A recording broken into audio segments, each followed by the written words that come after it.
Hello, friends. Welcome to another fantastic episode of the AI Show. My name is Seth Juarez, and I'm super excited to be with every one of you and my mom. By the way, if you were on Learn TV, you're just coming from Learn TV, like you're literally staying. Last hour, Guido Van Rossum, the benevolent dictator for life, was on. It was fantastic. I was sitting there nerding out, and I was like, I want to talk to Guido. Yeah. So I was a little bummed I didn't get to talk, but I did listen to him. And by the way, if you are watching on Learn TV, this was all written in Python. It's true. And so if you're watching on Learn TV, it was all Python all the time. We've got a fun show for everybody today. Let me share my screen. Share my screen here. Screen number 2. Share. Boop. Oh, there's Sanjeev, by the way. He's going to be with us today later. So we'll leave him in there for a little bit. And I forgot to grab my handy dandy writer's Wacom tablet. Wacom. I say it every time I get the Wacom tablet. I'm like, oh, Wacom. All right. Thank you. That was the opener. Let's see what other ambient music is going on in the background. I was supposed to play the Surprise Me station, on pretzel. Oh my gosh. I'm going to turn that down. That was really interesting. By the way, I'm here for y'all's comments. I'm super excited. Looks like we've got Ivana is here. Hello, Ivana. Bienvenida. We have to do this show all in Spanish one day. Bienvenidos todos al show de IA, donde todos juntos vamos a aprender todo lo impresionante, lo bonito y lo que más nos toca acerca de IA. Look at that. Even in Spanish. Hold on. I gotta say everything in Spanish, but with like my bienvenidos. Hoy vamos a aprender mucho. Hello, Ivana. Also, Jay McCormick is here. Hello, my friend. Ryad Mess. Wait, is your last name really Mess? Because I feel like that should be my last name. Got like Game of Thrones music going on. I'm gonna go to the next one. This is crazy. Oh, I like this. Let's turn this up. Demanuj Barali. Hello, my friend. Welcome.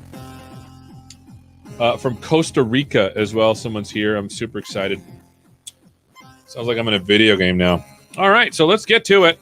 Number one today. Let me get to the pen here. Number one today. I'm going to write this down.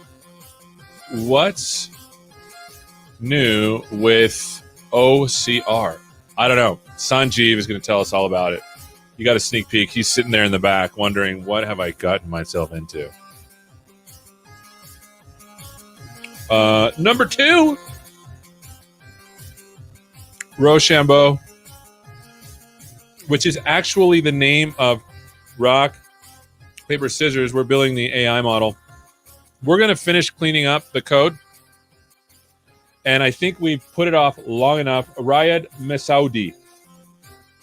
That's so cool. That's a cool name. So there's certain languages that I've always wanted to learn. A couple of those languages include Eastern languages. I had a guy, his name was Tuku from Senegal. When I lived in southern Spain, he taught me how to read in Arabic. And I would go to his house every other day. And Jay's like, do the closed captions translate Spanish to English? I don't know. And so Tuku, I would go to his house and he would be like, here, we're going to teach you how to read in Arabic. And obviously they use the Quran. And so I learned how to read from the Quran in Arabic. And they would sit there and laugh at me because my pronunciation was so bad. So yes, I love languages. So we're going to do Rochambeau. And I think we're going to finish this up, finish up the main code. And I feel like it's time. I'm going to play the sad strings here because it's time. We're going to have to do some JavaScript. That's what it's come to.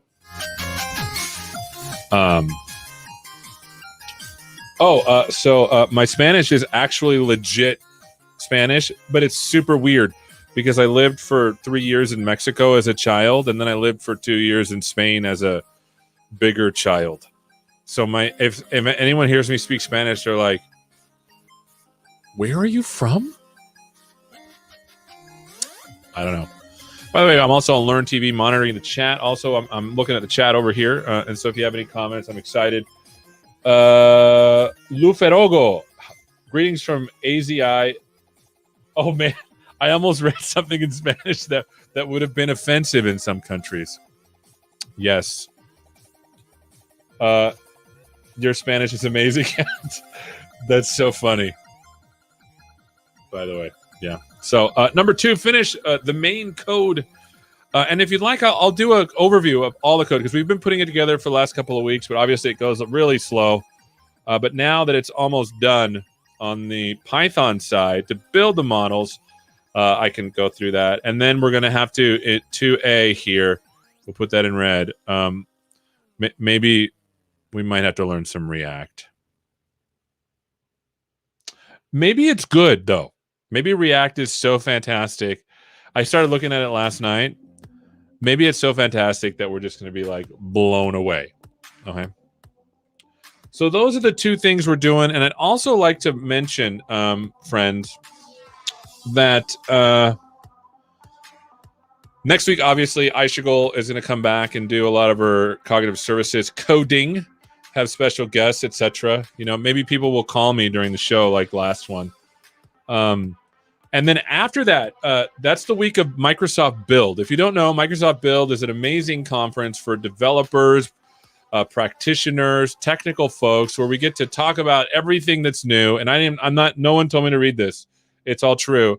But our Friday show, because this show is going to be Tuesday all the way to like Thursday early morning, our Friday show is going to be a recap of all of the cool things that they announced at Build that might have gotten lost because there's so many things. And so I've invited, I think last I saw there 5 different people are going to come and show us all the cool stuff that Azure AI is putting out. So that's that's going to be, a recap show. And hopefully today we'll get some stuff done. Excited everyone's here. And like I said, please in the chat, if you want to say something funny, that's awesome. Otherwise, you're going to have to put up with my dad jokes. I've gotten, by the way, my friend, I was at the Pie Ladies New York meetup because we're showing off some new stuff that we're going to get to y'all soon.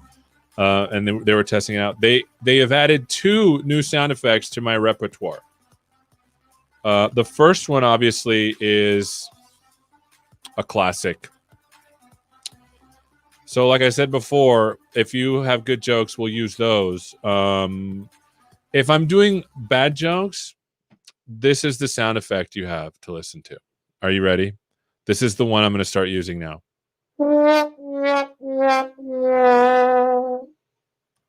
A classic, and also I have another one. Think Star Wars or any other show where someone falls off a cliff.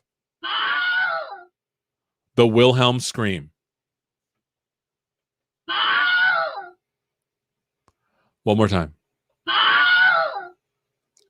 We might use that one. So those are the 2 that I have added to the repertoire of the show. So I'm pretty excited. I'm running out of buttons on my Stream Deck, and so I guess I'll just have to like make sounds with my hands. Magic. All right, Ivana, you think that's scary? The scream, the Wilhelm scream. Anytime a stormtrooper dies, this is what the sound.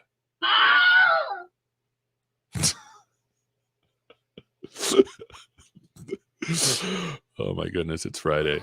Thank goodness. All right, let's bring Sanjeev on because he's like sitting there thinking, what is this guy doing? Sanjeev, my man, how's it going, buddy? It's going great, Seth. Yeah, actually, if I was sitting with you and nothing was happening, that would be weird, so this is appropriate. Yeah. I unmuted you. You were on mute, and so so Sanjeev, this is the first time you've been on the live version of the show. You've been on the AI show before. The live version is a little bit more fun because people get to ask us questions. So are you okay sticking around answering questions? Absolutely. Okay. Yeah. Okay. All right, let's check your screen. Let me remove my screen and let's add yours. There you go. So that's working. That's wonderful. Okay. Now what I'm going to do is I'm going to move all this other stuff over. I'm going to move this over here and just remind you, Sanjeev, if you can, look straight at the camera. This is like a taping, live studio audience.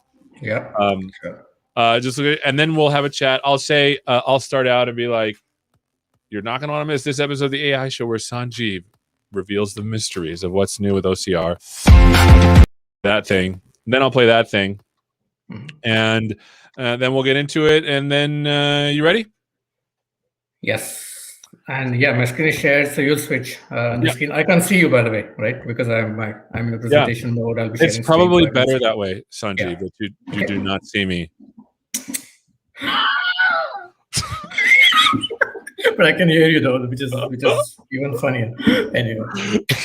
No, I mean he's like Sanjeev just basically made everyone in the chat. Sanjeev's like, it's better if I don't see you. Hearing you Yeah. is okay. I'm just Yeah. kidding. Sanjeev, Actually, yeah, go ahead, buddy. in fact, Seth, yeah, I can make a dad joke too. You said I'm the first time I'm in a live AI show. Uh-huh. I was going to ask you, do you also do dad shows too? But Yes, no problem. I should do a separate like. I've been thinking about. Oh, hold on. I wish I had that, but that's the one I don't have. I have a kazoo though. It's like I should do like a variety show where I just have like random people call me. Like, I don't know if I don't know if you watched the last show, Sanjeev. This was 2 weeks ago, but Caitlin called in the middle of the show because I was like, "Hey, call me," because I had to record some things for her. It was so funny. I need to do more. I need to invite more random people. Of course, you included, but you're not a random person. You're Sanjeev. You ready to do this, buddy? Okay. All right. Yes. All right. Now we got to do serious. We got to pay the bills now. Let's do this. Let's do this. Mhm. I'm going to turn the sound effect volumes off so that I can remember. By the way, Sanjeev has graciously agreed to stay on after to answer any of your amazing questions, which we want to answer. So let me get the banners up here and get my cards here so that I remember. Banner number 2 is right here. And are you ready? Hold on. I wish these buttons were closer together. Okay, we're gonna get this. This is gonna be the best show ever. As soon as I'm ready. Okay. Here we go. Okay. Banner number 2. And then does the bumper work off the banner? Hold on. Bumper work off the banner? It does, but I gotta turn the okay. Here we go. You're not going to want to miss this episode of the AI Show where Sanjeev tells us all about what's new in computer vision for OCR. Make sure you tune in.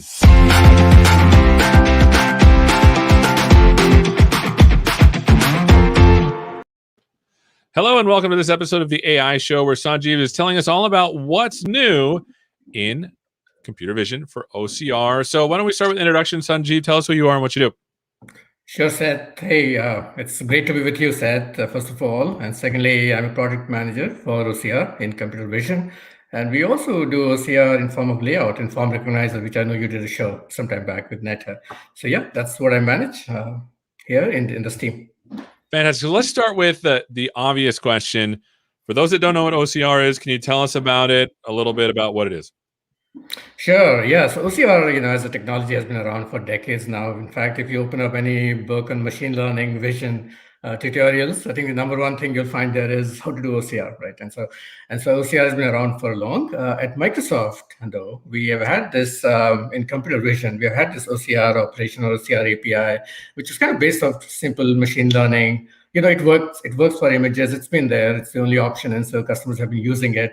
But in the last 4 or 5 years, Microsoft has invested in a big way with research and engineering and best of computer vision stuff. And so now today we have Read, which is, by the way, Read is on version 3.2 GA. It's generally available this month, but that's what we have today. So we've gone from the traditional regular OCR now to deep learning based Read OCR. Yeah, and you can tell just the sheer scale of this technology is, instead of 23 languages, we now support 73 languages and more to come, by the way, over the next 12 to 24 months. You can have mixed languages, which means your documents or images can have mixed languages. No need to tell us which language ID. We'll just extract everything that you need. Yes, a lot of big, good stuff that we'll go through some demos later on. But hopefully, this gives you kind of a sneak preview of the scale here. That's awesome. So for those because since OCR has been around for such a long time, and you started to really talk a little bit about the newer stuff, can you tell us and center us what's new with OCR when it comes to the services that you provide? Yeah, so generally, deep learning, because it's a deep learning neural network-based model driving the service here, we can handle multiple languages in the same document. In fact, in the same text line, we can handle print and handwritten. We also output confidence scores, so that means it allows customers to set their own thresholds based on what they see with their content. And we ingest large images and large documents. In fact, the service supports up to 2,000 pages long documents, right? And so that's the kind of extent, and especially for text-intensive images and documents, right? So that's what this OCR powered. And of course, we have the universal language models that you see, because of which we're able to quickly go from 7 to 73 languages just in the last version that we released a couple of weeks back with Read 3.2. This is cool stuff. And like even the fact that you're able to, you said in the same sentence or the same document, know and distinguish between different languages, which is really cool.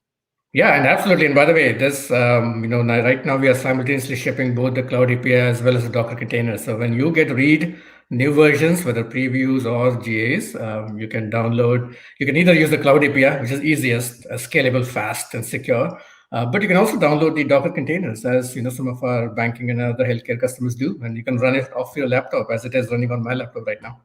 Awesome. So let's do this. Can you show us how it works, and then maybe get into like the mechanics of how people could use it? Yeah, sure. So I think you would think, well, that's a hugely complex technology, it looks like, and we handle big documents and so on. So is the API really complex? How can I use it? And the reality is that it's a really simple, effectively one operation API. That's part of the beauty of this. All of cognitive services is that we take complex stuff and simplify it. So in this case, all you have to do is ingest your documents, come in through HTTPS URL, use your computer vision resource key and call the read operation of computer vision. And then once you've given that, it's an async operation. So that means you get an operation ID back. And so all you have to do is just pull the get results operation and keep doing it. It should return within a few milliseconds or a few seconds at the most. And when it's done, you get your output, all text extracted, coordinates, location, text lines, and so on, in form of a JSON, right? And by the way, we delete data and results. So our customers can be really secure that we don't store any data, we don't use it for training, and so that's the reason they trust us with their sensitive documents and secure. And I want to make sure I repeat this. I want to make sure if I understand this correctly. You're saying that if I submit a document to the service, you don't keep it and you don't use it for training. That is correct. That's exactly right. That's really cool. All right, so I'd love to see this in code. Do you have something you could show us in code? Yeah, sure. So I have a Python notebook, right, which is appropriate since you were with the Python guru before. So yeah, I think I've got a code sample here. And what I'll do is I'll simply cycle these through images that's sitting here to kind of highlight some of the features. So let's get going. All I'm using here, by the way, so just for context, I'm using the Computer Vision Python SDK, right? So that's what I'm importing here. Yep. So I get the boilerplate out of the way. That's my endpoint. That's the key. And so that's my image right now. Right, and so and so let me go ahead and just run this. So this image is already loaded. Let's just call the read operation, right? And so notice that operation ID that I got back. So I use that in the get read result, right? And then go ahead and we run that, which is right here. Wait, what happened? Okay. Yeah, I think you forgot to run there. Then we can run the one after that. There you go. Wait. Let me run this first.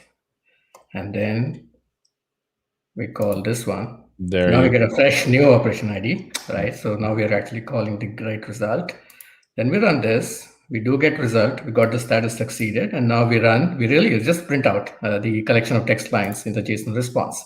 And so there you go. So that's the motivational code, and that's what you get from the image as text here. Hold on, go back up there. That is some sweet motivation there. Yes. Life is like. Hold on, I'm going to use my sounds here. My motivational. Life is like riding a bicycle.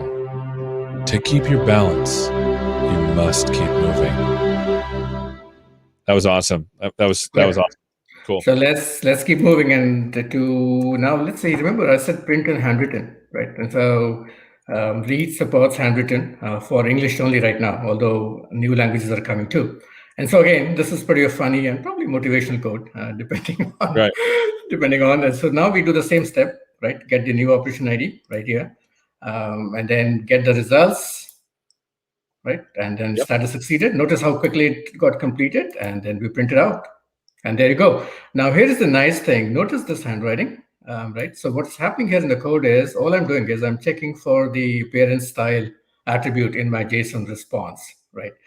Which actually you can see right here. See that? So this is the same image, same JSON response I'm showing in the VS Code here. And notice the style is handwritten. So all I did was check for this and then, append the handwriting label to it. And that's the kind of the print versus handwritten here. That's cool. Now, yeah, so now here's the kicker though. Let's say if you had an image with both print and handwritten, right? And so let's cycle to the next one. Not 3.2, image 3. So now all I did was kind of a bit of a hack here. I just appended the two images together, all right, just to kind of challenge ourselves and see what comes out. We follow the same steps again. That's a new operation ID, and we print this out, right, here. There you go. And now notice the content is all mixed up, of course, because it's all in the same image. But notice how the handwriting ones, right, is content is flagged with handwriting and the other one is not. And so that's an example of how I didn't, and remember, I'm calling the read, but I'm not really specifying whether I'm scanning print or handwritten or a language or anything like that, right? So it's all extracted automatically. And let's go back to that read response call real quick. So I want to hit that up a little bit. No. The code where you actually put the image in there. Oh, sure. There it is. There it is. It's literally read in stream, and that's it. That's it. Yeah. And then you get the operation ID, all right? Get the operation ID from the header or response header, and then use it in the get result. All right, let's look at the other images. I'm excited to see what else you got. Yeah, so now let's think about, this was all English, right? But then you would ask, hey, but what about your language support? You said you support 73 languages, and can you show something?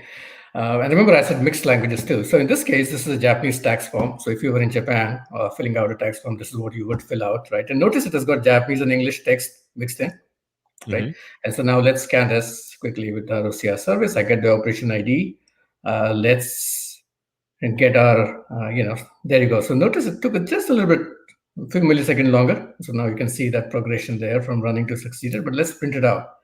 And so now notice we got all the text, including English, Japanese, everything included. And again, remember, I've not specified any language code. I didn't say this was a Japanese document, right?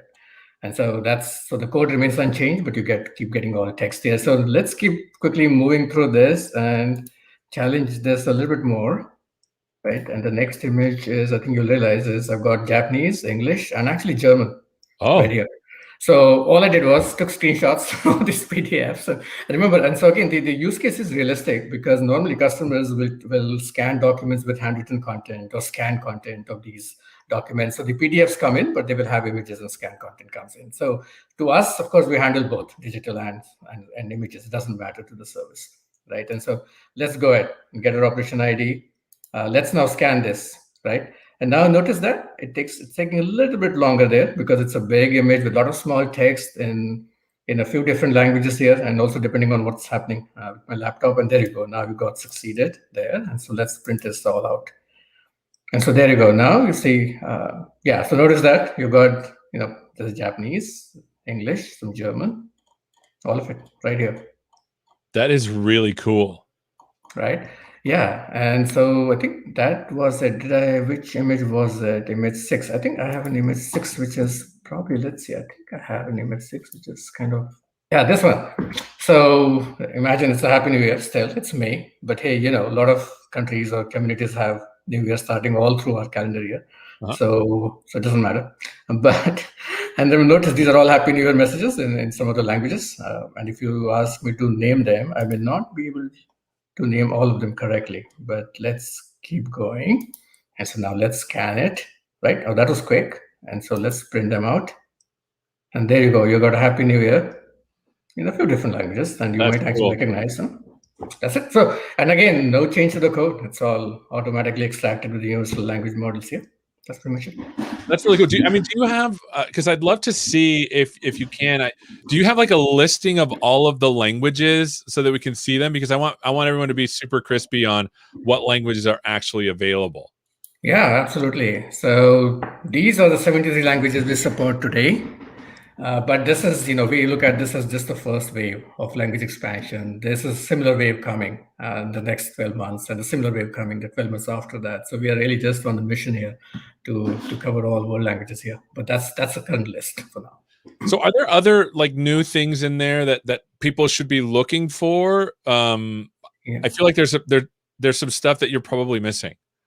Absolutely. I'm not sure how you knew that, Seth. You must be a magician and reading our minds, but, but but here you go. So remember, well, we talked about this one though, right? Isn't it? We saw the handwriting classification demo for text line. So that we covered that. There is another feature called selected pages. Remember, I said the read service takes up to 2,000 pages long. And obviously, if you're going to send hundreds or thousands of pages to a service, you may really not need OCR, right? For all of that, especially some of those help documentation and so on that you find at the end of the forms. And so there you can actually specify pages or page ranges. Just like, when you follow print command, you can specify the pages. That's exactly the feature here. And so for this 200-page document, let's say, I wanted only 2 pages out of this, right? And so you can specify that. So that's one feature. The other interesting one is the reading order. In this new version that we just released. So read actually used to output these text lines. Notice that text line output we saw in the JSON and VS Code, right? They're all arranged one after the other. So we used to go left to right on those text line order, right? Without regards to the actual physical arrangement of the document or the human reading order. Well, now we have this new REST API parameter where if you give us the value natural, notice now that the line numbers go top to bottom for this first column, and then top to bottom on this right column versus going all the way across left and right. Oh my goodness. I'm sorry, but that is so cool because OCR traditionally, it always mangled things for me. And I had to put the line. You're saying that it will literally give you the lines in natural reading order. Correct. And so here's a quick example here. This is a document, right? So this is very typical document that you would see here, 2-column documents. If I enable words, if I show the text, this is all OCR extracted text, right? But let's hide that to keep it very clear. But notice the line numbers here. This is the basic one, right? So that's the default that we had until now. And notice the line numbers, they are going 1. So here, 33, 34, 35, 36, 37, 38, right? And without regards to the actual document layout here.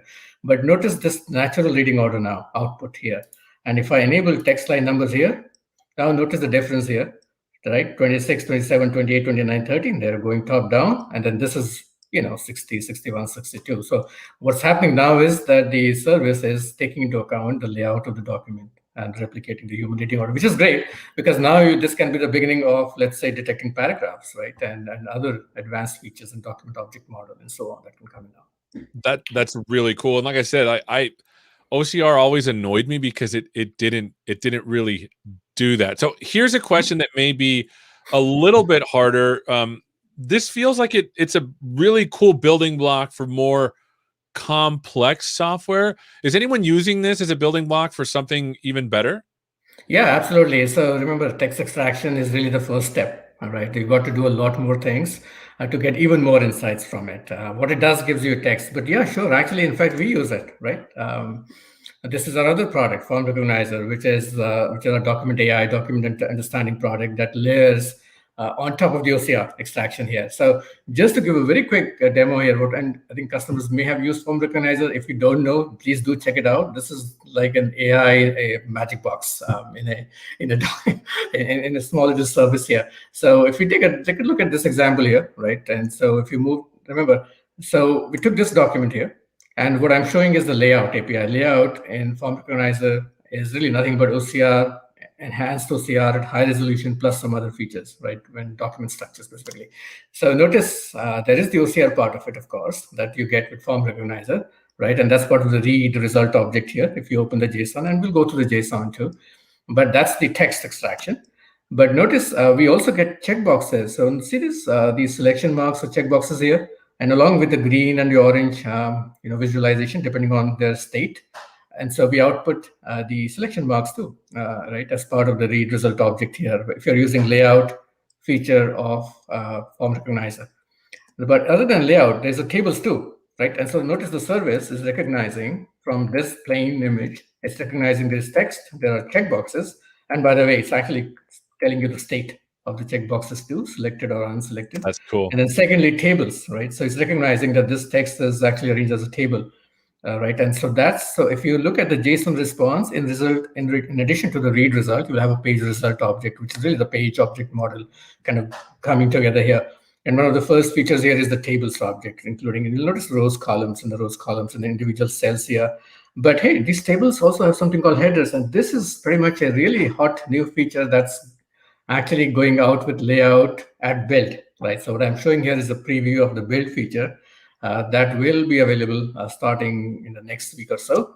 And so the difference is now we add a little bit of a is header attribute there, but what you can do is now you can use it to understand and recognize that these headers, that is a table header, table with a header. So again, this is deep learning based in the sense that not all rows, not just the first row will be highlighted as a header, only if it's actually is or meant to be a header that the service will try to predict that. So it's kind of meaningful prediction, I guess. Yeah.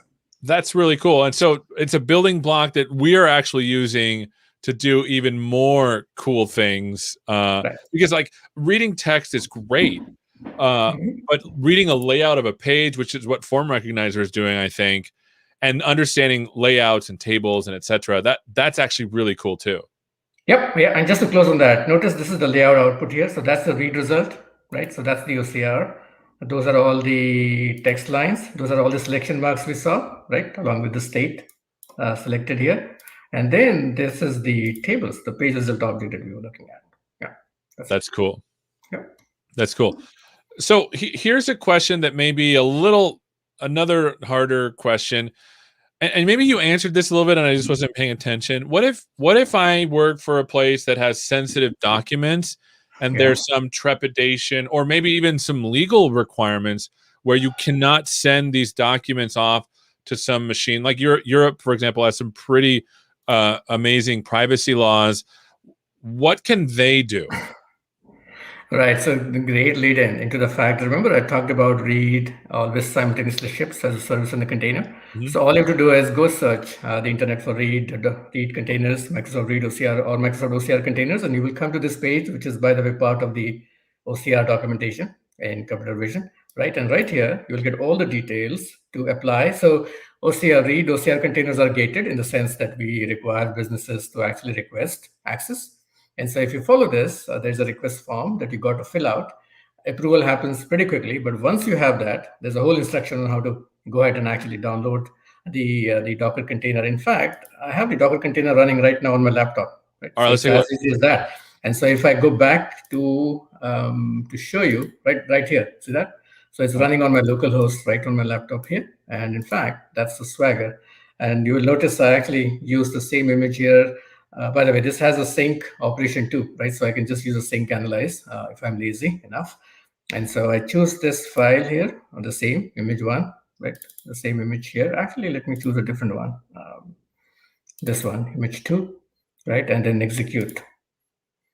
Now, this is a sync operation that we provide in the container. That means you get the results right away. You don't have to do a get read result, but there you go.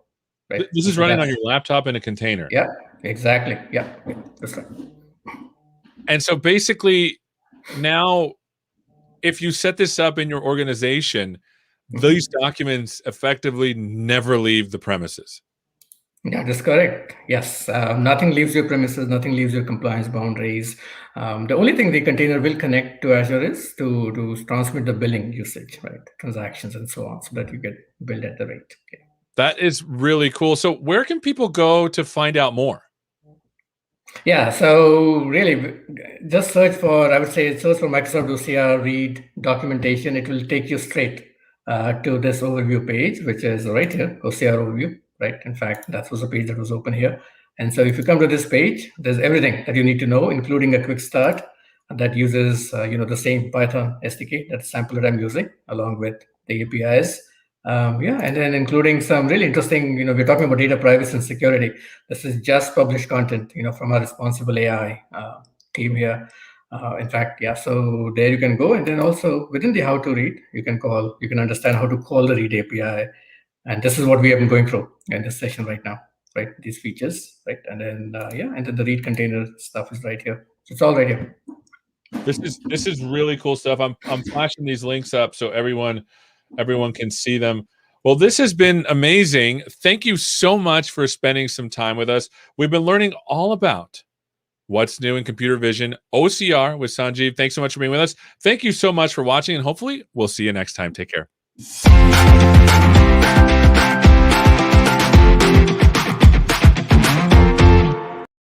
about them apples? That was awesome. Now I can turn the music back on here. Questions. This was cool. I really like that. Sanjeev, you're a pro. Let's go through some of the questions and thoughts. By the way, everyone loved the Friday motivation quotes that you chose. Those are beautiful. I teared up a little. Our job is to inspire, isn't it? Yeah, that's right. This cold heart was almost melted. Almost.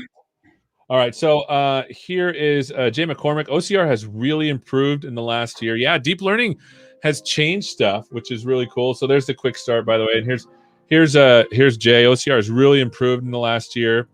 Here's a question. This is Jay. Do you have to define the styles? What other options do you get back? Would it be safe to assume that not handwriting equals block text? Is language returned in the JSON? So I think Jay is asking about what does the JSON return look like? Yeah, so and I can share my screen again if you like, and we can go to the JSON response. But in general, we don't output the language ID yet. Remember, we are using universal models. So in fact, the service doesn't even know actually which language of text exists. It will just apply a big hammer to it and get you everything. It doesn't care.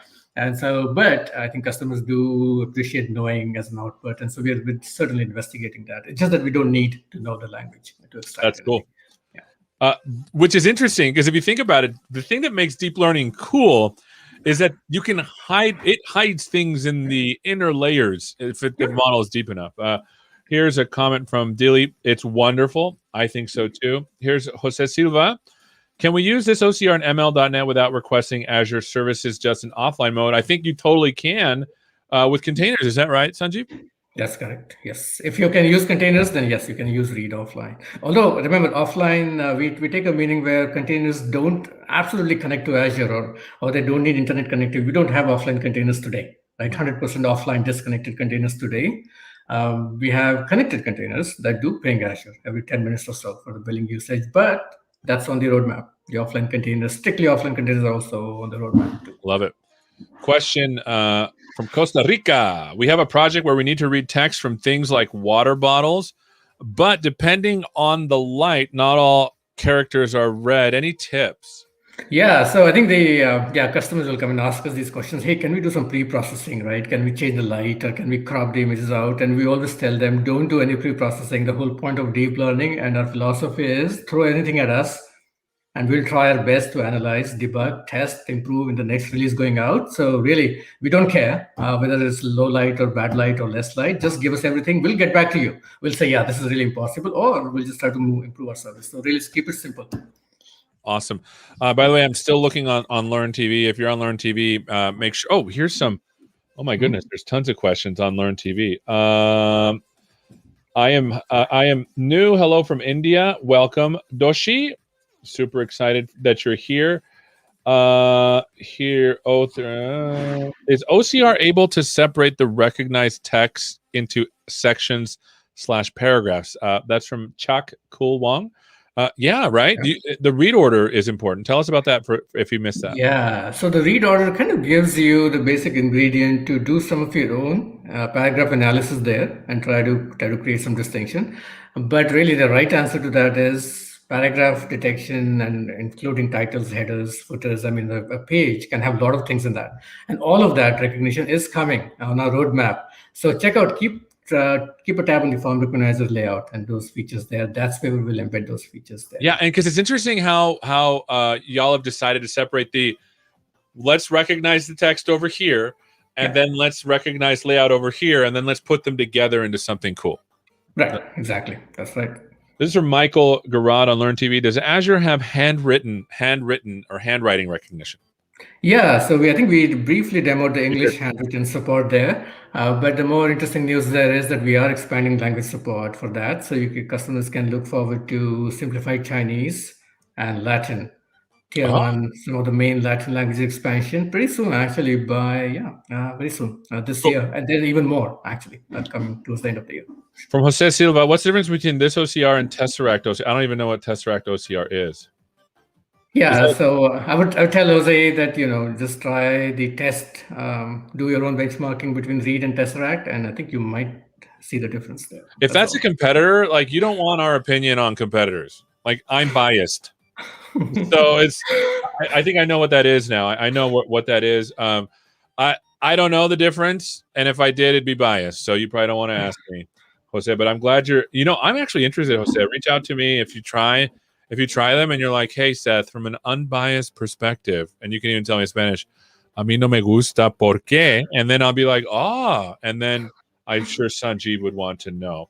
Yeah, in fact, even I will say muchas gracias. Yeah. No, look at you! Look at you! All right, so Ankit has a question. What are the various future prospects planned for? Oh, this is different. Ankit, let me get back to you, buddy, because I have some thoughts on this one myself.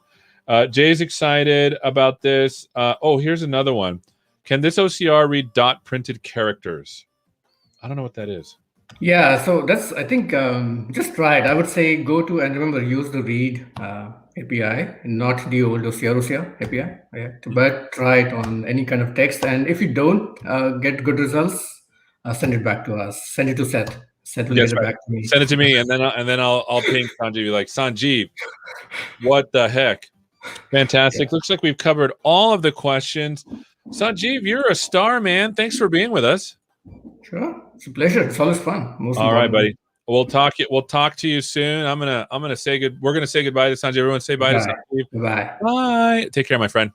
Okay. Bye, sir. Thanks. All right. Now it's just us. I've got this video game stuff in the background. I like this. I might save this. I don't know why I like the retro video game stuff. I wonder if I can save it. I should figure this out before I do other stuff. Ankit,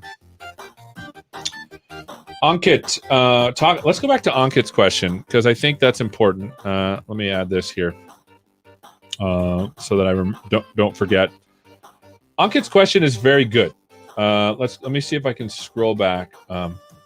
What are the various future prospects planned for the upcoming releases of Onyx framework for embedded development and ML ops? I don't know. I know the person who's working on some of this stuff. We work.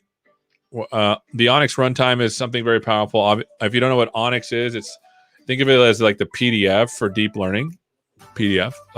So there is that. The thing about Onyx that's cool is if we can make Onyx a thing, we can effectively start to coalesce the pipeline for ML ops into like these are the assets that we need to produce. Like for example, if you're writing in .NET, and eventually you just come out with a .exe on Windows, then anyone can build anything in any language, and if it goes to a .exe, you can run it.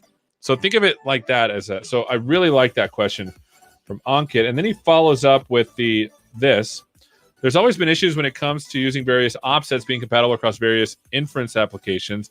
Can we please have an update on it? It looks quite incomplete to me when experimenting. Yeah, and the reason why is because not everyone has necessarily agreed, to do things in Onyx. There's a certain number of people. I pushed the wrong one. There's a certain number of people that are excited about Onyx. The groups like PyTorch really has embraced Onyx. I don't know what offset compatibilities there are. I know at Microsoft, they're pretty excited about Onyx. In fact, they built something called the Onyx runtime that makes it easier to run things across. At Intel, they have something called OpenVINO, which runs Onyx well. And the Onyx runtimes, the Onyx stuff that they do not run, the Onyx runtime takes over. But I ran into offset incompatibilities. And if you're wondering what the heck that means, imagine serializing matrix operations and then having a new model that uses different like loss function that uses a different something, like a different activation. Let's just say ReLU is no longer the cool thing and there's a new one, right? That's a new operation and it doesn't belong to the offsets inside of Onyx. And so you get these major incompatibilities. So here's another one. So just to get the two for Ankit, looks incomplete. And the second one is especially quantization in Onyx hardware. Think about this. Like, remember, if the bigger the model, the more numbers are in it. And if those numbers are all doubles or floats, it's big, but quantization actually puts the numbers into something that's less than a float, taking up less space in a float. So basically, you're saying if you're between this interval, then you snap to it, which makes the data types smaller, which makes the model smaller. But how things are quantized really depends. And so Ankit has stumbled upon something that is hard to fix, only because not a single company has a monopoly on any of those things. Number one. Number two, everyone has an opinion on how it should be done. Like if you're quantizing a model, do you use the average? Do you use the min or the max? I don't know. Here's another one. Do you know this? Yes, of course. Netron is fantastic. In fact, many times we've opened our neural network models using Netron. Yes, Jose, thank you. For those that don't know about Netron, you should go look at it. It's really powerful, really cool. Sanjeev is awesome. He's saying, hey, thanks for attending and asking awesome questions. Hit him up on Twitter, the tweets for questions anytime. Super nice guy, by the way. Oh, here's one. Yeah, Ankit, email me. My email is firstname.lastname@microsoft.com. Onyx Runtime gives troubles when using different optimizations for huge yeah, I want to know what those are, and I know exactly who to talk to get those sorted out. Netron is indeed dope. Ankit, dude, I want to hear from you. Send me some deets on the Twitter. I'm at Seth Juarez on Twitter. All right, I think I got through all the things. Let me make sure I close all of these things. We did this one. We did this one. We did. I don't know what this is. I talked about that. Okay. All right, now it's time to get to work. We wanted to. Oh, hold on. It's time to get to work, my friends. So let's do that.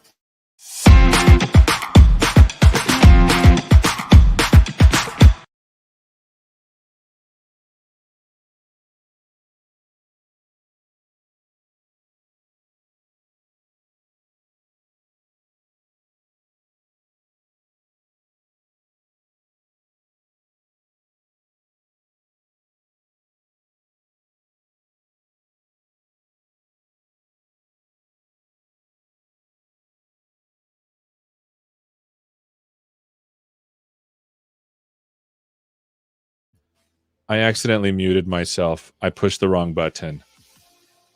Ivana, thank you so much. It's coming. Trust me. That was my bad. Just give me a thumbs up if you can hear me. So what happens is I have a bunch of buttons, and the mute button is right above the work button. So I must have fat fingered. How embarrassing. All right, let's do it again. Let's get to work.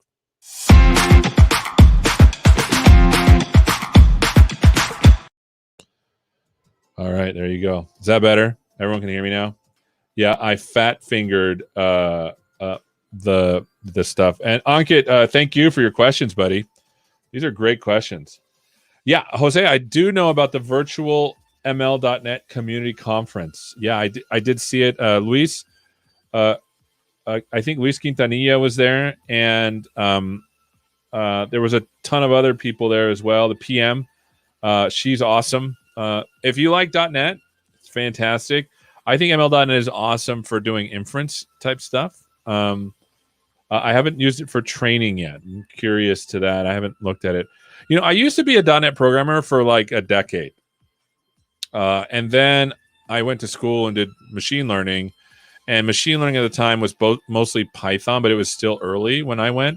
I was doing machine learning before it was popular. So, yeah. Let me close my email. I don't want to get any weird. Okay. So, is anyone interested in a review of what we've got so far? The last thing we did is I tried to launch this, and it didn't work. That's what I remember last. There's a way to get the workspace here. So let's run this here. So let me start a new. Workspace directory VS Code.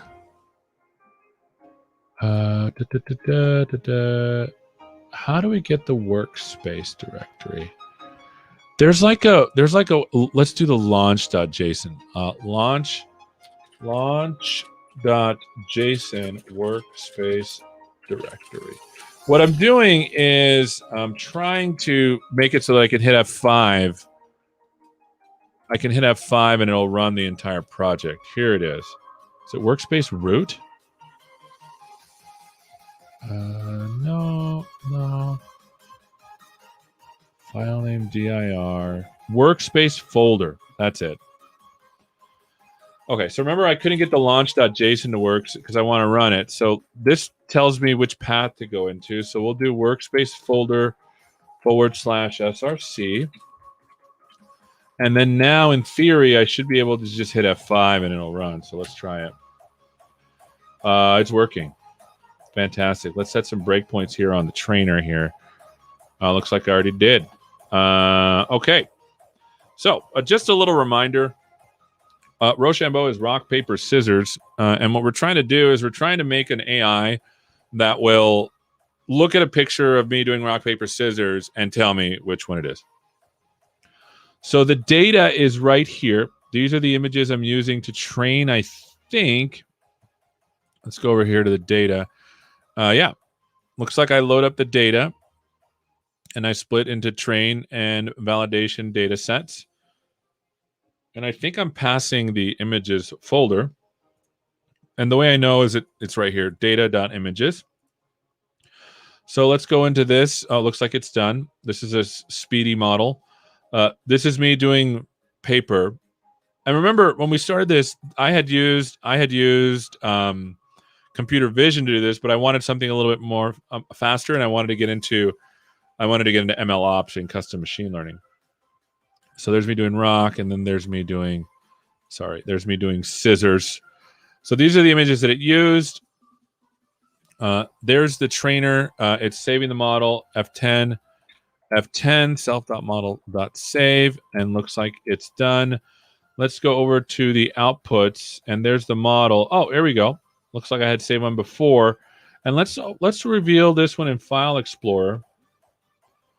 And let's open this up. Yeah, so the question from Jose, is this project on GitHub? It most certainly is. So I'll show you where it's at. It's github.com, AI Advocate Rochambeau. Right here. You can totally look at it. I remember I got it working last time, but it was kind of sloppy. By the way, here's the model in Netron that we just built. It's super tiny, but I think it's good. A good model though. Let's take a look at the checkpoints here to see what the accuracy is. Yeah, we're getting 97% accuracy on this particular checkpoint. But I think the reality is that I think I'm saving the last checkpoint. So I gotta get the best checkpoint, and that we have not done yet. That's the part we have not done yet. So let me do this. Let me clear this out, because we don't want these. It's garbage. Never look back. Never look back.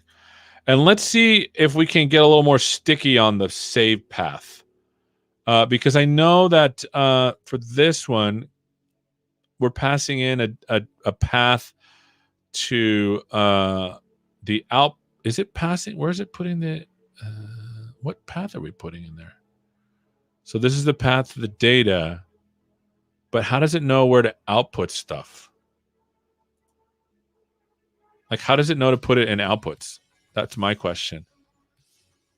All right, and then we have this. We have this CLI. How does it know where to save things? Let's go to this config.yaml. Oh yeah, please remove question. Yes, thank you, Jose. Okay, this is how it knows what the directory for things are. Okay. So I think what we should do is we should fix this so that it knows where to save the file, the outputs of this stuff. Because it looks like it knows about the checkpoints, knows where to save the checkpoints. And now we need to know where to save. Because right now I don't like this. I don't like this. I don't like this like hard passing in things. I like having everything passed in via the config. So I think the best place to do this is in the model. And in the model, we can actually add something similar to the data, which is and this is going to be the output dir.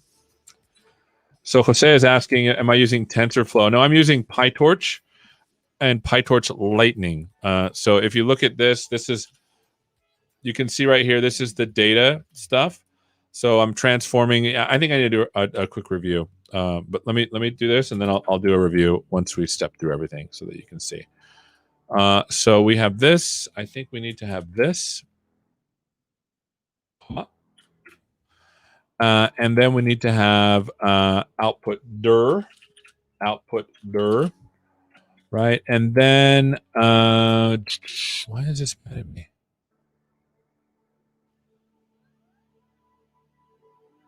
Oh, I think this needs to go last. This needs to go last because it doesn't have a default thing. So let's put this last. Okay, nice. And so now I can say self dot output dir equals path output dir. And then remember there was a save. There was a save that I made. There you go. There's the save. We don't need this anymore, right?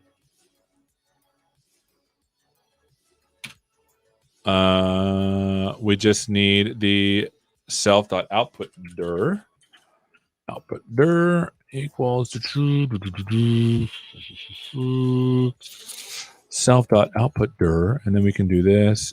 Boop. Nice.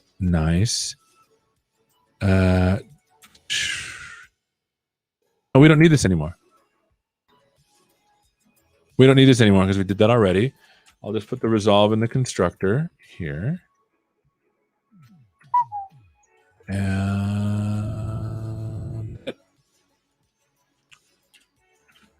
okay, so now what we're going to have to do in the config.yaml is we have to pass in an output directory. So we'll put that here in the model. I'm guessing it's going to be this one, output directory, and we're going to say ..forward output / here's the other thing though. It looks like there's a default root dir too. Maybe we don't have to do it this way.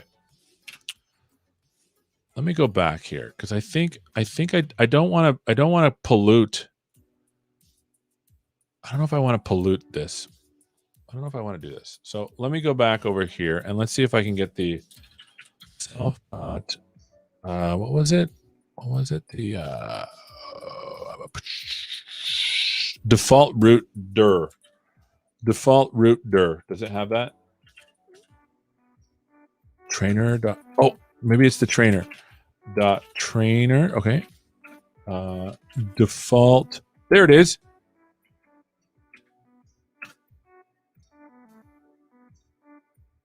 Let's just do this. Model dir equals self. We'll do path here.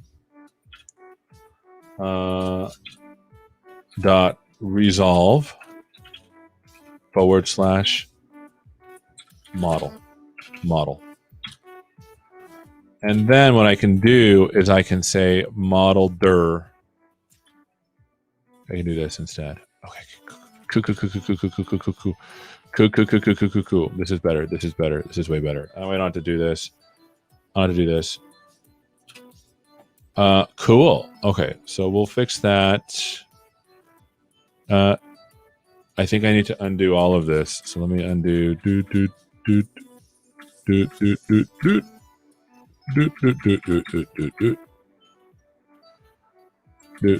All right.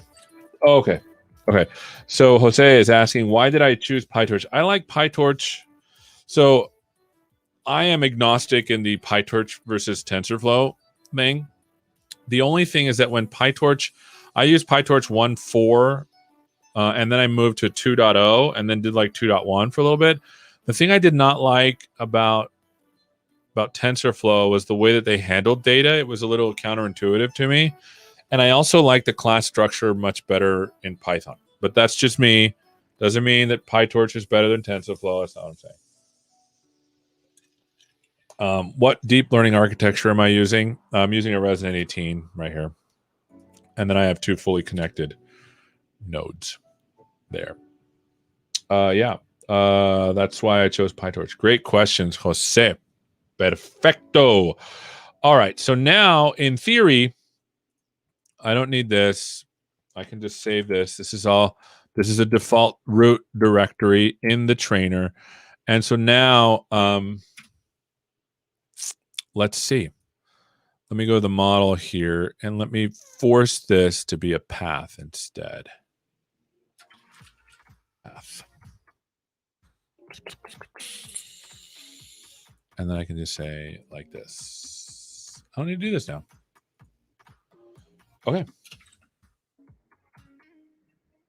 Okay. So now I've basically taken out the all the other stuff. So let's run it again and see if this fixes it.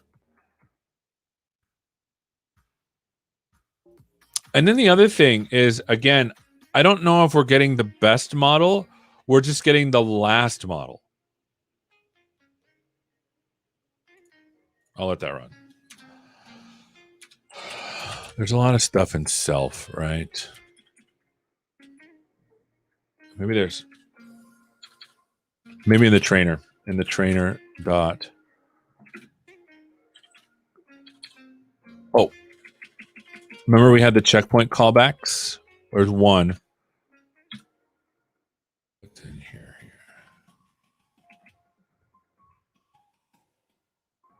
Because I want the best. Oh, here it is. Here it is. Oh. Okay, it's saving the model. Oh, it worked. It worked. Good. So now I don't have to have like a burned in path. Outputs model. There it is. Cool. All right. So now we need to get the best. I want to get the best one. Okay. Best model path. Okay. So how do I? This is interesting. So, because let me tell you what's happening, so you can all follow along with me. So what happens is, these models save checkpoints, right? And these checkpoints, like it may, like, as the epoch goes along, as the training goes along, right? It might like have like a really good epoch, and then another epoch might be garbage, and the last one might be the garbage epoch, and that's not the one I want to keep, right? I want to keep the one that's actually good. So the question is, how do I get the actual, and I'm looking at this here, how do I get the actual best one?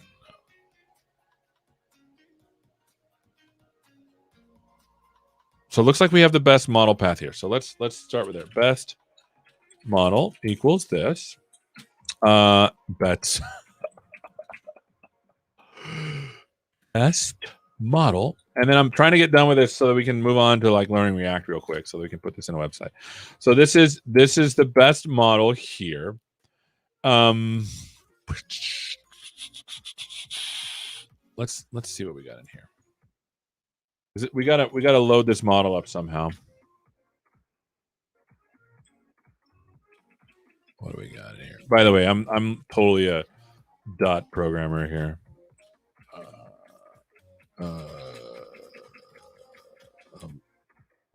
Here we go.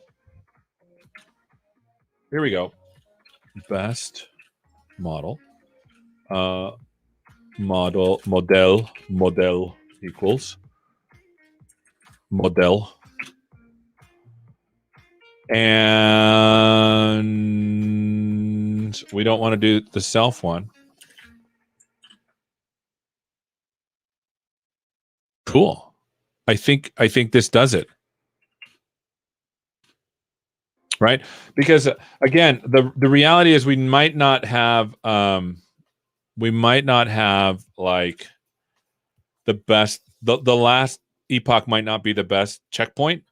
And so this now gets us the best model path.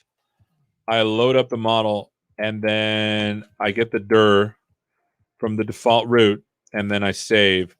Boom. I think that's it, right? I think that's it. Okay, so let's run it one more time. And let's F5. Boop. Very good. Let's look at our config.yaml. Min delta. Let's give it a higher patience for the next run. Let me give it a patience of 5. We want to squeeze the lemon for all the juice. says, Seth, I've seen a website with a catalog of various deep learning architectures, but I forgot what it was. Can you recommend a site that has a good catalog of various deep learning architectures? I usually search for Model Zoo. While it's running, let's do it. Model Zoo. Deep learning model zoo. Boop. Oh, look at that. Here you go. Boom. Yeah, looks like they're all here. There used to be a diagram too. Oh, even better. Look at that.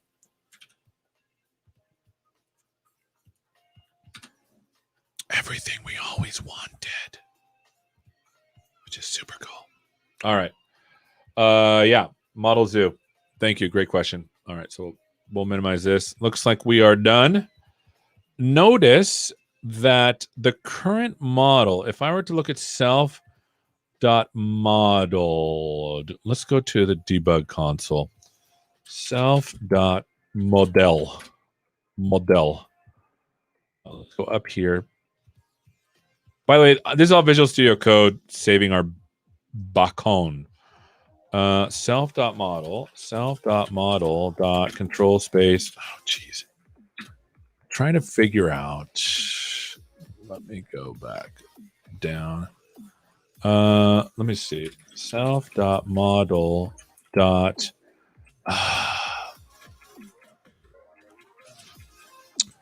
want to see if I can get its accuracy or it's not its H params, but I want to see how good this one is because it's cool. I want to make sure that we're doing the right thing, right?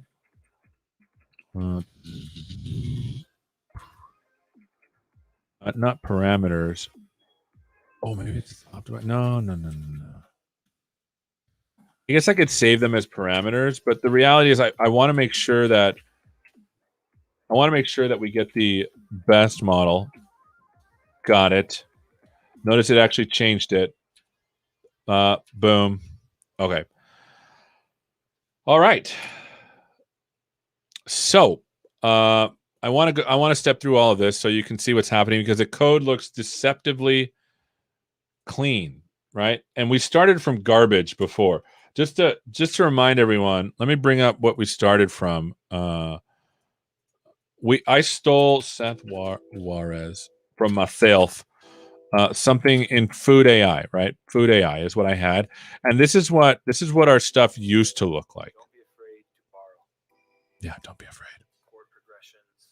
This is perfect. I'm borrowing from myself. Thank you, background music.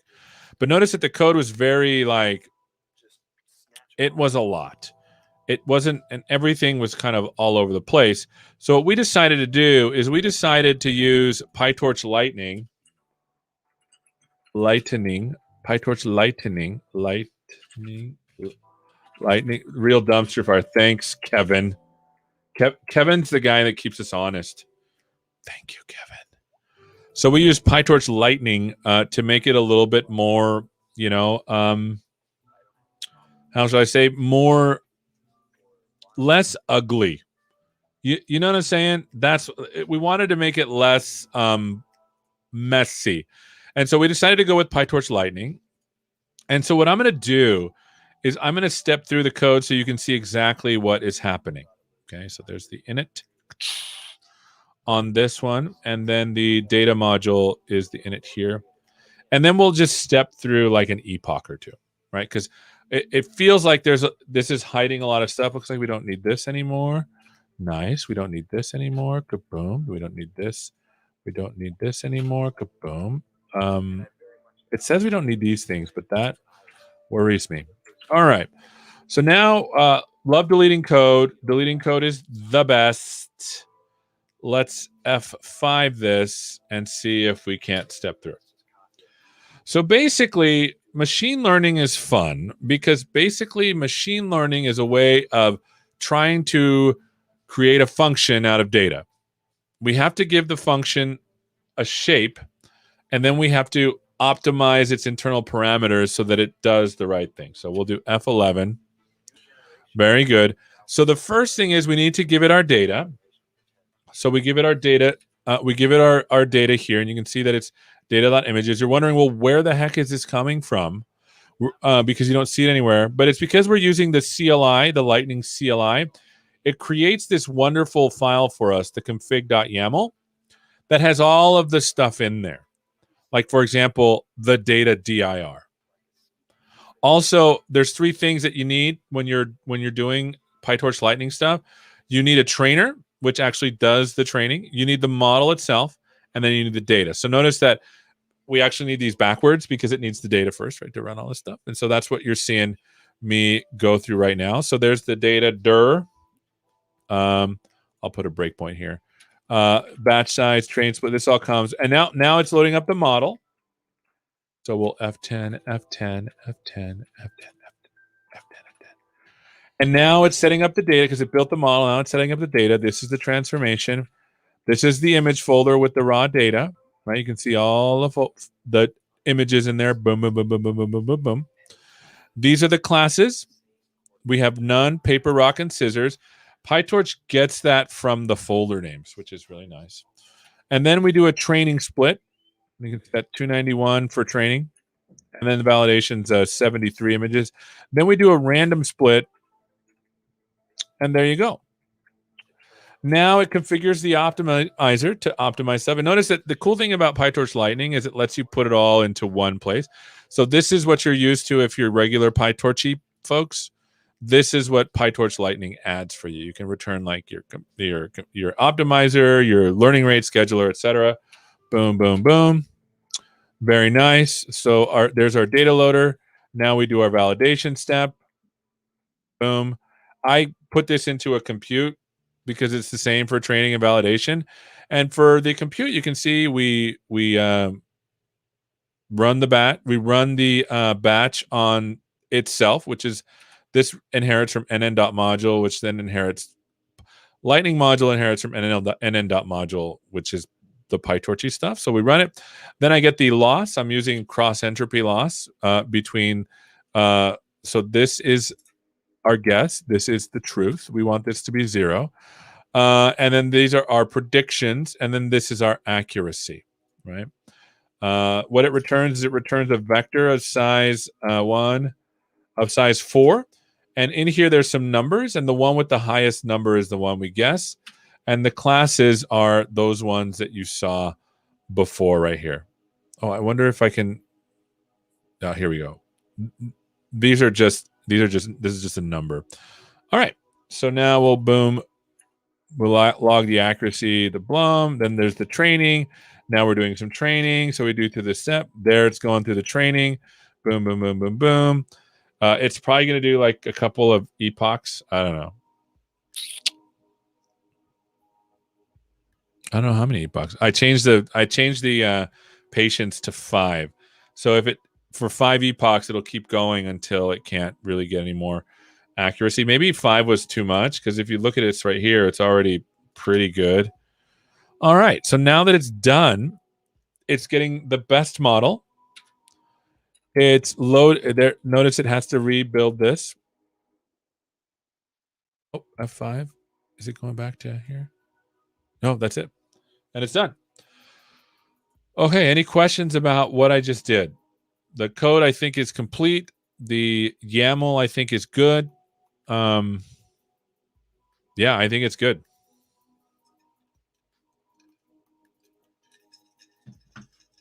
Okay. So now it's time to remember we tried to do Rochambeau.ai. I bought the domain name Rochambeau.ai, but it's like broken. Rawr. So here's a question I want to put to you all. Right now, I have the client in here. Should this be a completely different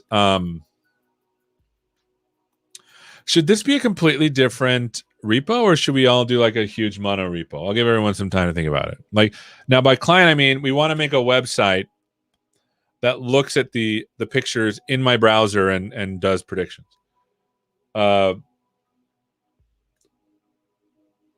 Kevin's saying, what about adding epoch tracking with ML Flow? Do you want to see something really, really cool? Let me do this.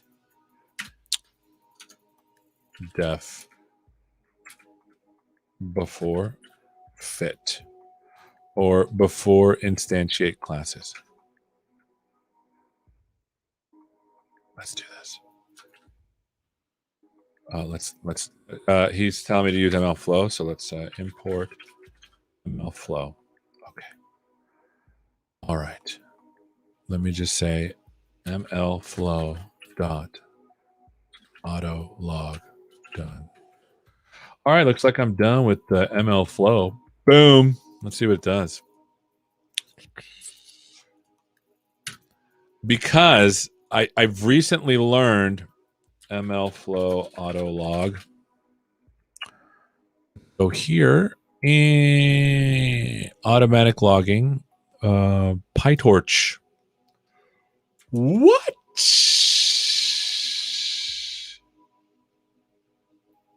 PyTorch auto logging supports only models trained using PyTorch Lightning.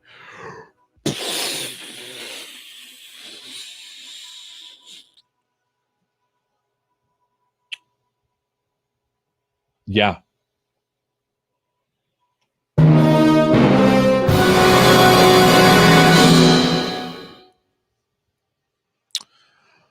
Autologging is triggered on calls to PyTorch Lightning trainer.fit and captures the following information: training loss, validation loss, average test accuracy, and user-defined metrics. Fit parameters: optimize name, learning rate, epsilon, model summary on training start, ML Flow model on training end. Yes, Kevin, indeed. The soundboard was the greatest thing I have purchased during the pandemic. It's true.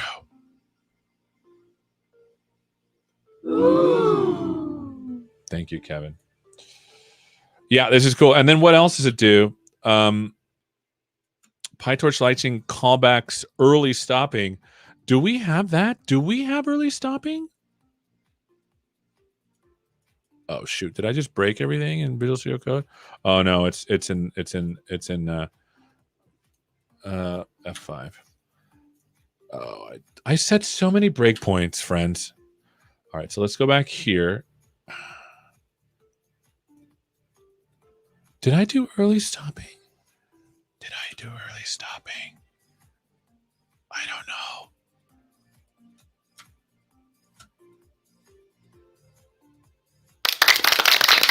We did. We did. So I'm hoping that it does. We did. We added it before, way before. And the reason why I'm bringing it up is because notice that PyTorch Autolog does for early stopping. It does all this other stuff too. So yeah. If no active run exists when Autolog captures data, MLflow will automatically create a run to log information, ending the run once the call to PyTorch Lightning trainer.fit completes. If a run already exists when Autolog captures data, MLflow will log to that run, but not automatically end that run after training. So we might need to get a little pointier later on starting a specific MLflow run, but we'll leave that to something else We'll leave that till later. Here's the checkpoints. Here's the model. Here's the model. Here's the lightning logs. And you're like, where is the ML flow? Aquí está. Muy bonito. Look at that. So Kevin was like, Seth, man, we're going to have to spend the rest of the hour putting ML flow in. Come on, dude. Boom. What up now? How about them apples? Learning stuff every day. Whew. By the way, I'm trying to be all cool because it's like, wow, Seth knows so much. I like figured this out the other day. I was going to pretend I'm like figuring it out, but I'm not going to pretend anymore. I know what I know. By the way, specifically, it's this. This is the call that it's making. And let me show you. I'm not gonna. I don't want to be critical of this, but this to me is weird, like how this was built.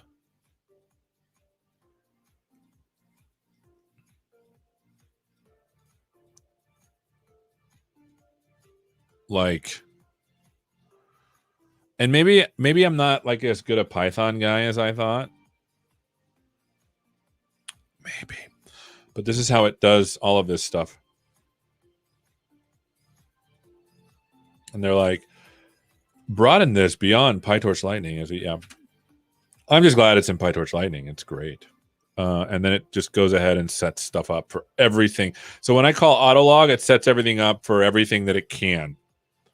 So these are the things that it's available for autologging. So if you're a TensorFlow or a Keras person, Gluon, XGBoost, LightGBM, Stats Model, Spark, sklearn, FastAI, and PyTorch.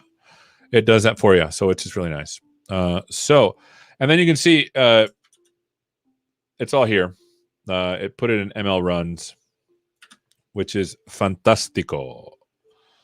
Yeah, it's really good. So good call, Kevin. And then the other thing is, notice that I just literally tapped into the pre-thing in the Lightning CLI and just said, hey, let's get going.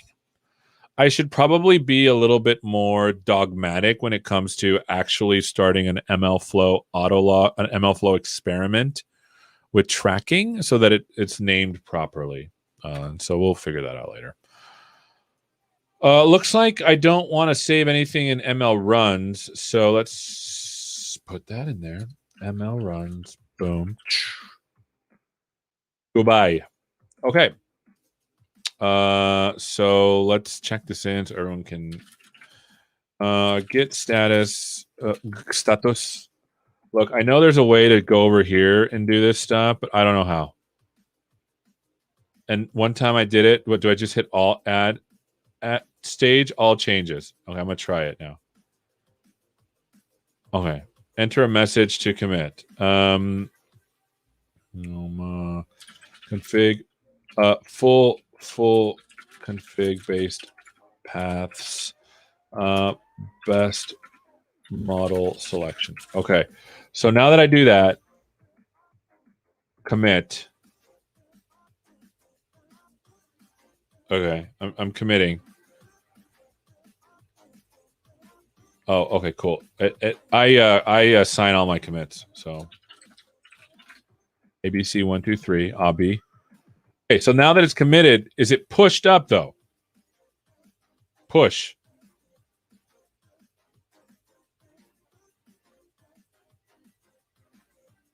Yes. Did it do it? I don't even know. Show get output. Oh, there it is. I don't even. What is this doing? ¿Qué pasó? Now I don't know if it's there. Okay, so let's go to AI advocates. Brochambo. For sure, there's some. Oh, yeah, it did. It did do it. Oh. Well, I'll be a monkey's uncle.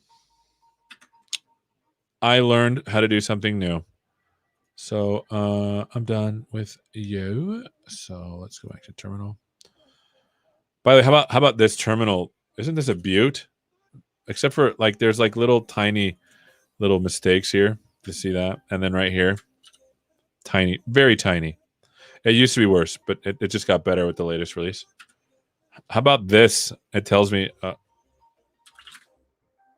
yeah, see, it should be happy now. All the changes are in. All right, so if everyone goes there, you'll be able to see all the stuff we just did. Okay, so now the actual question. Should I just build some huge mono repo and just do this stuff in here? And I feel like Docusaurus was the wrong idea. Should I just do it all in the same repo? What do y'all think? Or should I have the website, rochambeau.ai, be in a different Git repo? I'd love your thoughts.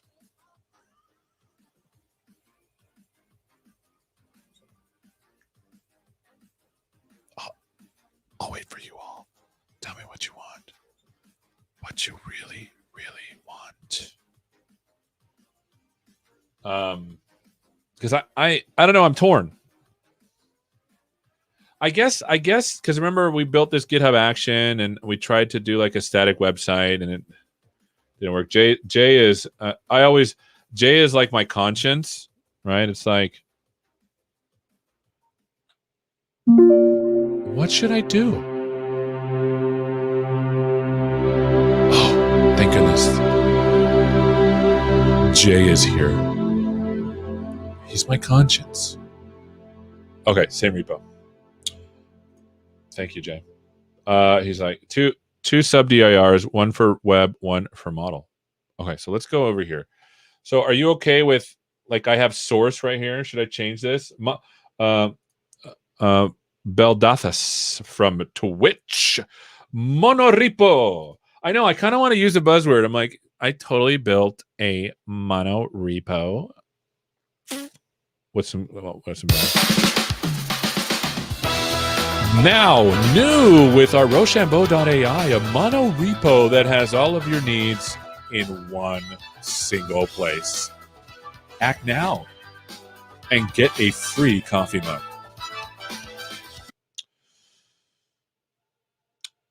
Two sub DIRs, one for model. I love that terminal. Yeah, the terminal window is fantastic. If anyone's interested, how did I do this? What did I so you can see it here. In here it's much better, right? It's like completely clean. So if I go to CD Rochambeau, it's a beautiful. It tells me what conda environment I'm in, because obvi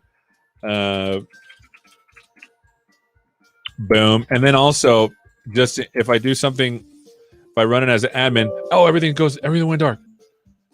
You can see that it also says to me, uh-oh, somebody is running with the lightning. Chimney votes for a different repo. Okay, 2 against 1. And, you know, I just do what the people want. I'm here to shake hands and kiss babies. Yeah, and so what happens is, because I use this PowerShell thing, PowerShell CLI as my CLI tool, it copies it over here, which is it's beautiful. Like this is a beautiful. It makes me feel like I'm a real programmer. Beldathas. I remember Scott Hanselman had a whole video explaining how to set up all the terminal things. There's actually a real easy way to do it now. I got to find it. I'm telling you what I told everybody about it. Terminal.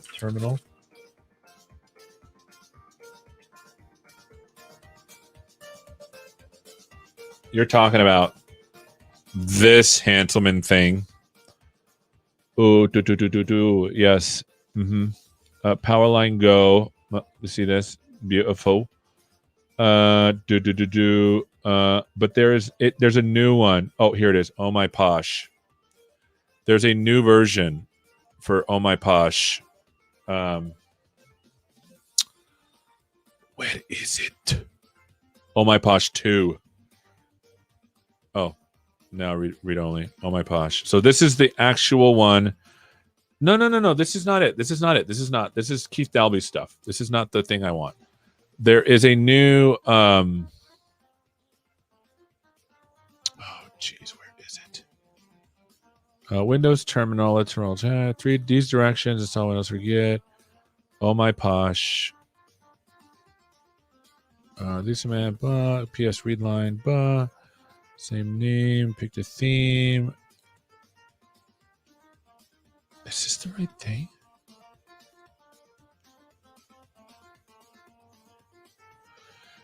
A prompt theme engine for any shell. Documentation. Oh my posh.dev. Yeah, this is it. This is it. This is the one. This is the one that I did. Because if you haven't used this at all, it's super easy to set up. And you just literally add blocks. It's beautiful. Like, it's super cool. And my profile is just basically, it's a file that you save. Like, let's see here. So cd boom. There it is. There, I was pointing with my finger like a goober. So code dot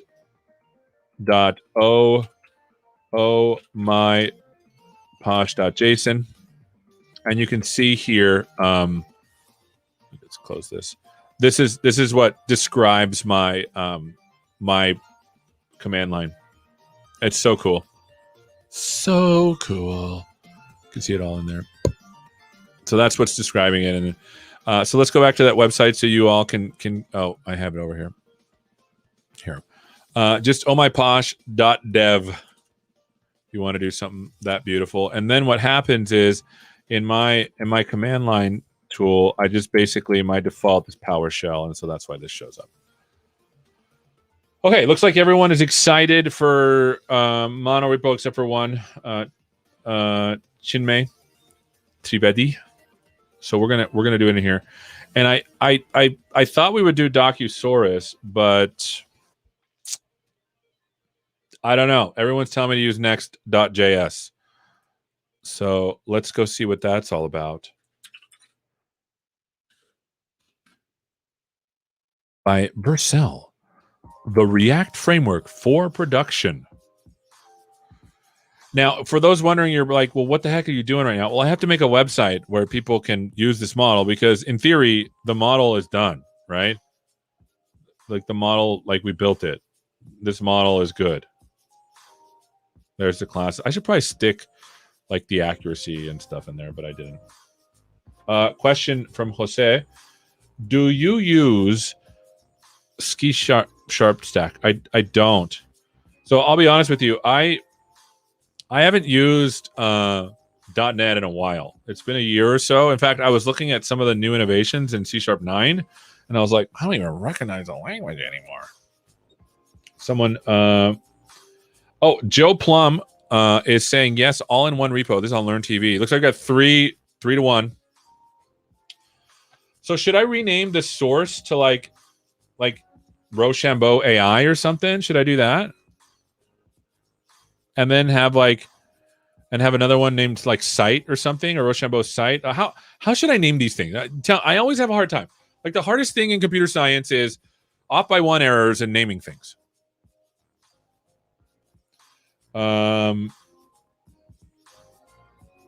Thoughts on this? What should I name it? So let's get this out so we can write it down. So there's two things that we're trying to figure out here. Here we go. Turn on. Here we go. Okay. Oh.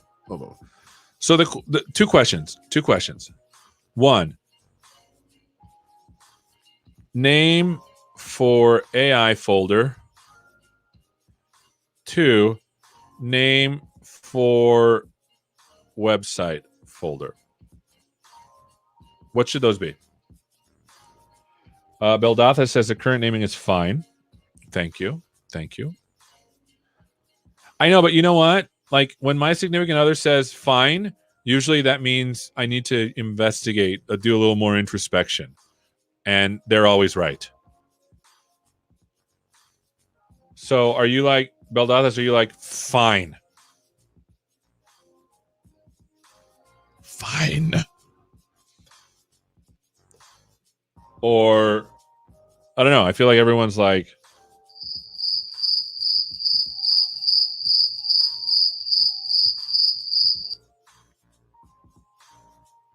Nobody cares. Like, I worry about how I name these things, y'all. Okay, so let's do this. It feels like I need to know React. Belda's like, the current naming is excellent. I need to have you be my motivational. Like, I'm gonna like frame this, and on my window in the morning, just be like, yes. So Cedric's like, what have I? No, not this. Cedric's like, what have I just walked into? It's a good question. So basically, we're building a Rochambeau website that will look at you and you can play rock paper scissors. And so now we need to actually build the website part, because I think the model stuff is pretty solid, and we got into a really good repeatable process. I know Cedric's like, right? What is this? What have I entered into? Where are we? I'm scared. Jose is saying, I've used TensorBoard. TensorBoard, which one do you use? TensorBoard actually works with PyTorch Lightning too. In fact, if you look here in the outputs, these checkpoints or the logs totally have the TF events stuff in there. So I'm logging up the yin yang. There's logging here for this. There's checkpoints coming out of here. There's also models being dumped out, and there's the ML flow stuff. And so we are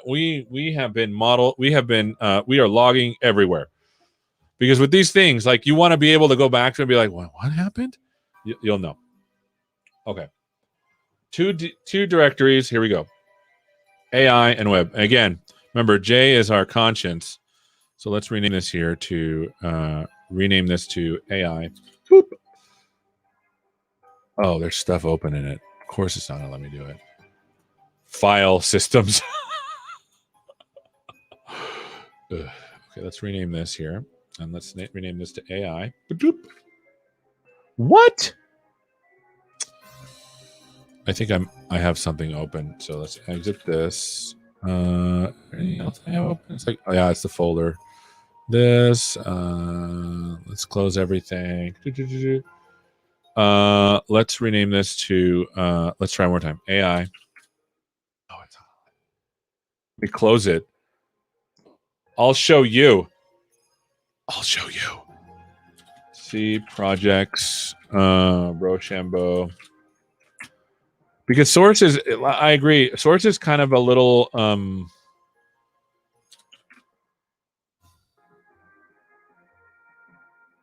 Did it not do it? Yeah, it did. It did. And then refresh here, rename here. Web. Okay. So should I move the notebooks into the AI section? I think I should. So let's do that. I think I should move the outputs and the data there too, right? Boop, boop. Now let's Visual Studio Code this, and let's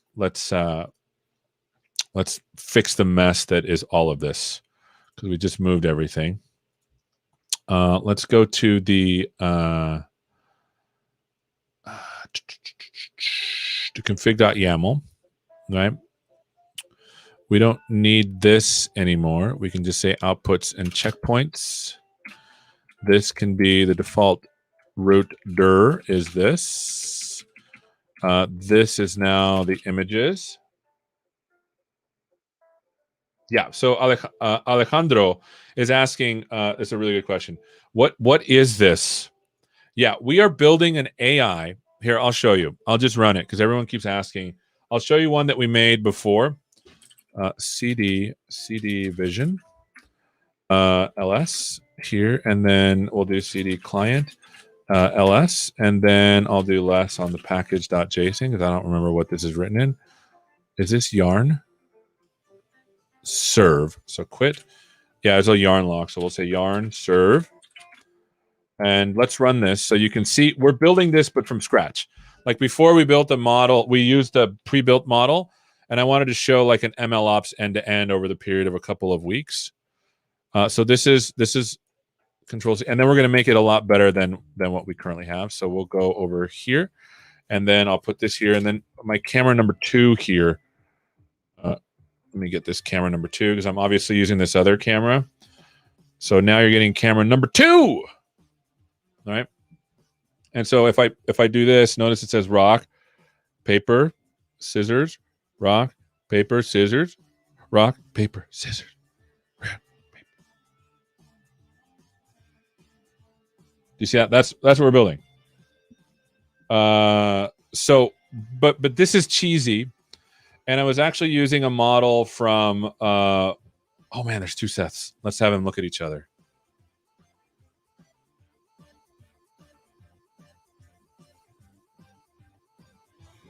Yeah, and so basically we're rebuilding this, except we're building our own custom model. I used Custom Vision for this, which is nice, but I wanted to show everyone how to build one of these from scratch, from AI to website to ML ops, and then to eventually the goal is to have other people play, because the AI only knows me right now, right? It's really good at knowing me. Eventually I want to get it so that like other people can go on and play against each other, which would be fun. And so I want to show how sprinkling a little bit of AI makes something a little bit more personable. So that's what we're building, this thing right here. So we actually we finished CLS exit or exert. So we finished building the website of the AI, and now we're refactoring everything so that we can have a mono repo for the Rochambeau AI part and the web part. But now I need to make sure that now that I've moved everything, that everything still works, right? So let's try it. Oh, and then the other thing is that now the launch.json needs to change. So it's going to be AI instead, right? And so in theory, I should be able to hit F5 and everything runs to build a model. So right now we're doing a little bit of the refactoring to make this project, and this project is available on GitHub, and so it's all open. And I even bought a domain name, Rochambeau.ai, so that we could all play. The goal is eventually to play one another. Hopefully, be done with this in a couple of months, and then what I'll do at the end when we've got this all working is I'll do a recap show where we'll just step through everything in a small way. But I'm actually building this as I go, and so I haven't really done this. I've done similar things, but I want to put it all together. And then Jose Silva says, is this deep learning model available in Onyx format? Yeah, in fact, if you look at our outputs, let's make sure the checkpoints. Yeah, everything seems to be doing the right thing. You're going to see an output here in Onyx. Right, boom, there it is. So that's where that is. Okay. All right, so everything's working. So let's do this. Let's check all these changes in. Plus.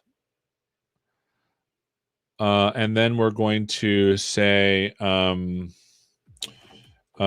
cleaned up folder structure. And then hit the check mark to commit. Put in my password, ABC123, obviously.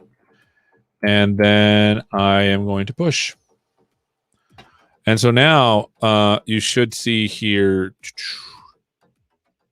There it is.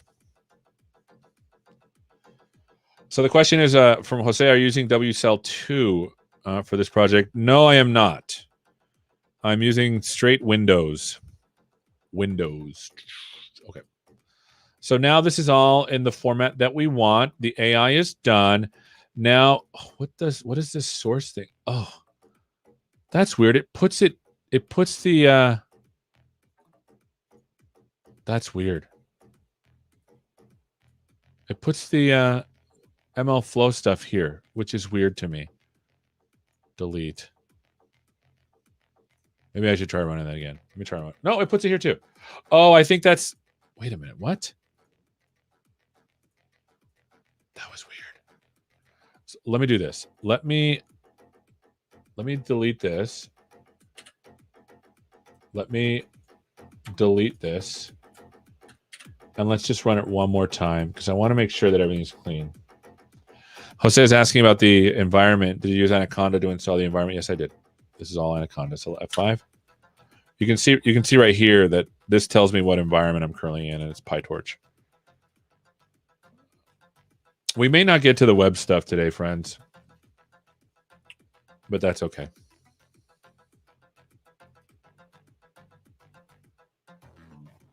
Okay.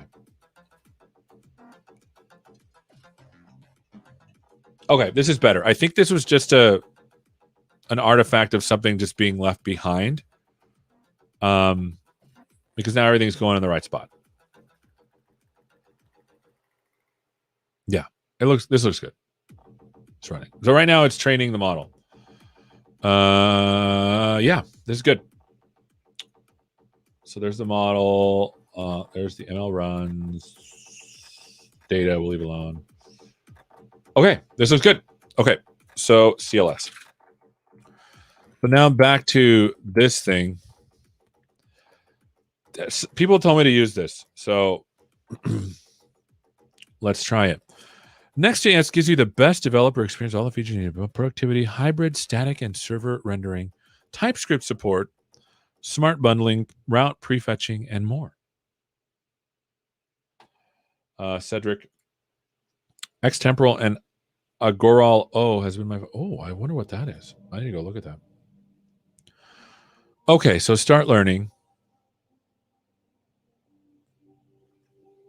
To build a complete web application with React from scratch, there are many important codes of what to do. A framework, enter Next.js has the blah, blah, blah, about this, blah, blah, blah, blah, blah.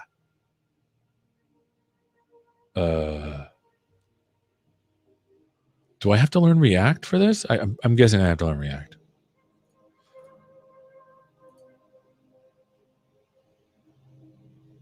Under the hood, blah, blah. Maybe we should learn React real quick. Maybe we should learn React real quick. I think I did the tutorial the other night. Okay, so we have some options here. How many of you folks know React? I should probably share like a, I don't know, poll.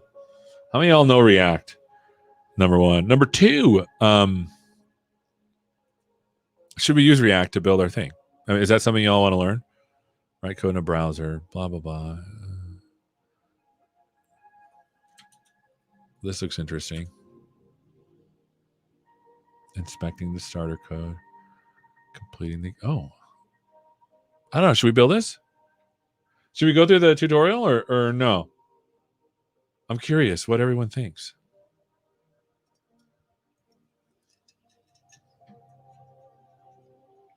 My watch is telling me it's time to stand up.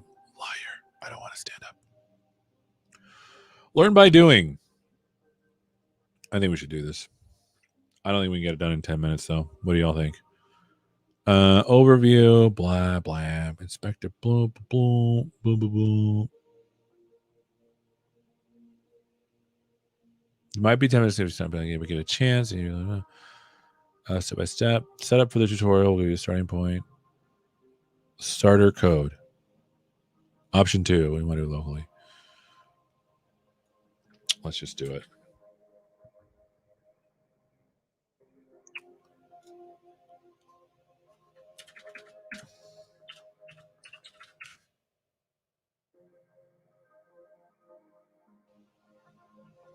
Let's just do it. Right. I mean, how hard could it be?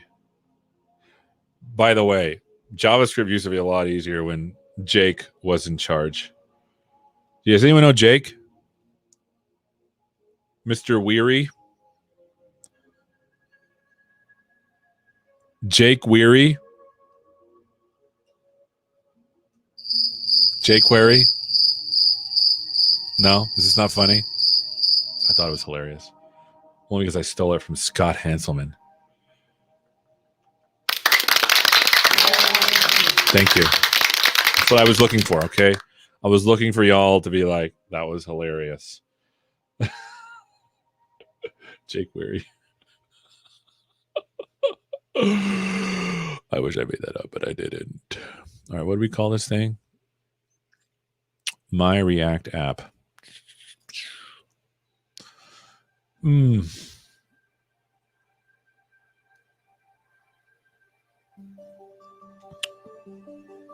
All right, here we go. Man, are we downloading the internet here? What's going on? New comments. Here we go. Jake Weary. Where Jake Weary? All right, let's do this.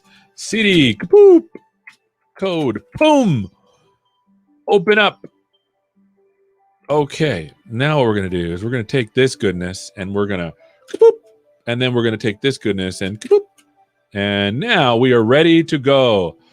Okay, so I installed it, blah, blah, blah. Delete everything in the source. Oh, that's a lot of stuff. So delete everything in the source. Don't look. We don't want to get confused. Delete everything in the source.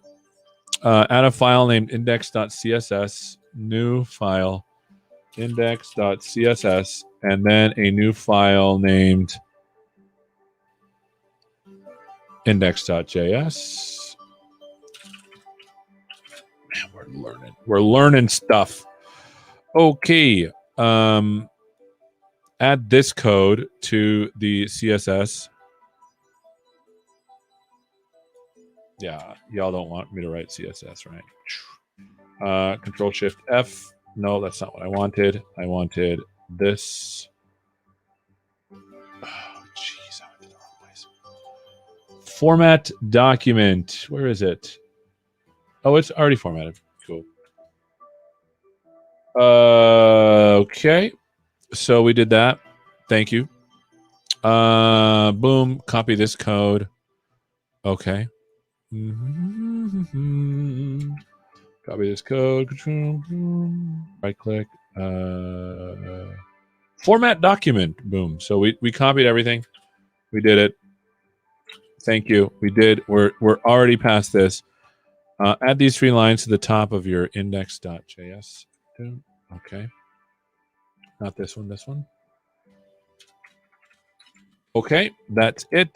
npm start.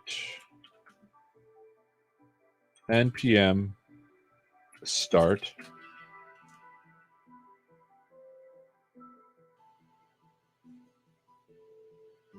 Here we go. Things are happening. Life is good.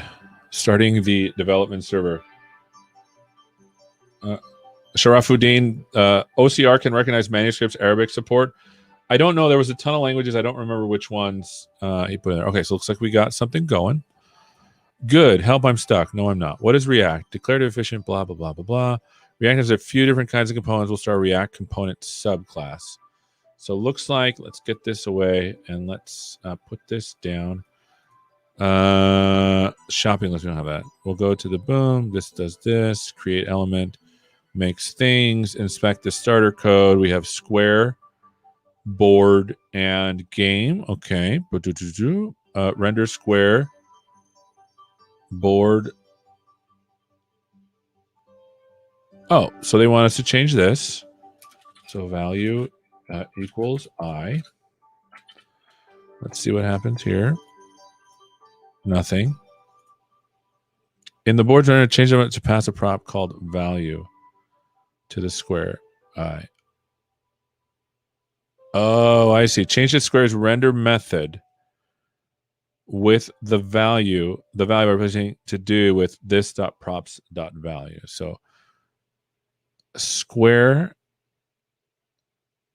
Okay. Here we go. It's the to do. And this dot props. Oh man. It's almost time to be done. This dot props dot value. That's my walk-off music here. Oh, things are happening. This is cool. Okay. Make it more interactive. I think we should go through this. I like this.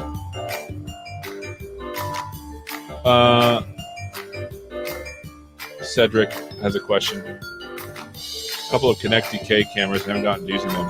But has Andrew developed much so far with these SDKs? I don't know. We also have a new There's a new thing also. I forget what it's called. I don't remember. Are you using GPU to improve the learning process? Yes, I am. Let me show you.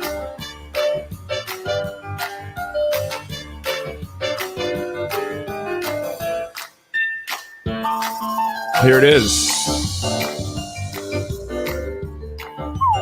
That one.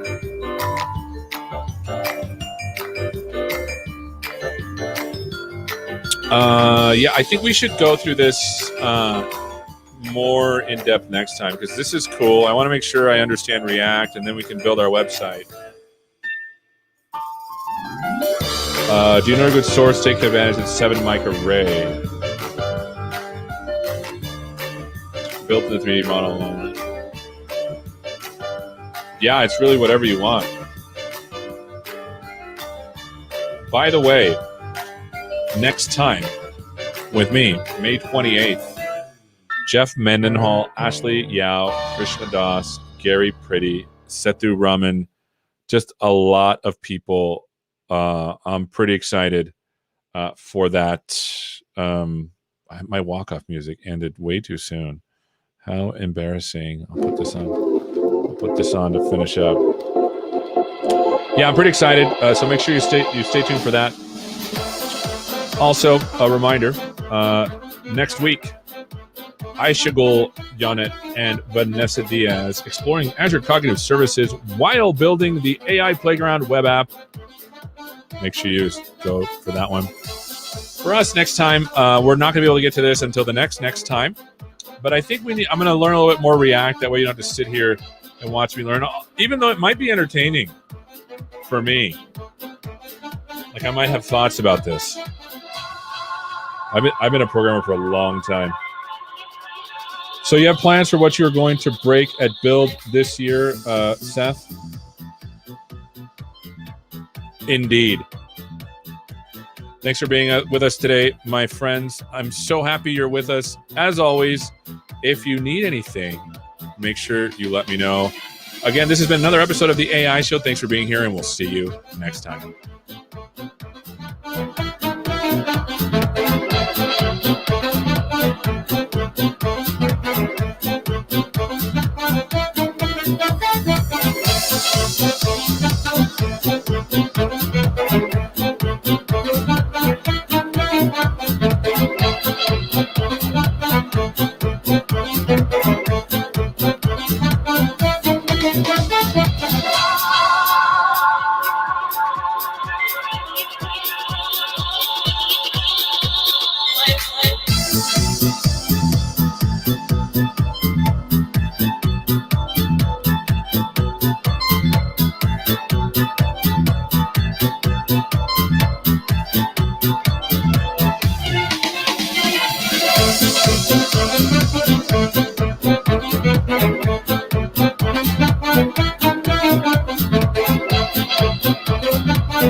Thank you.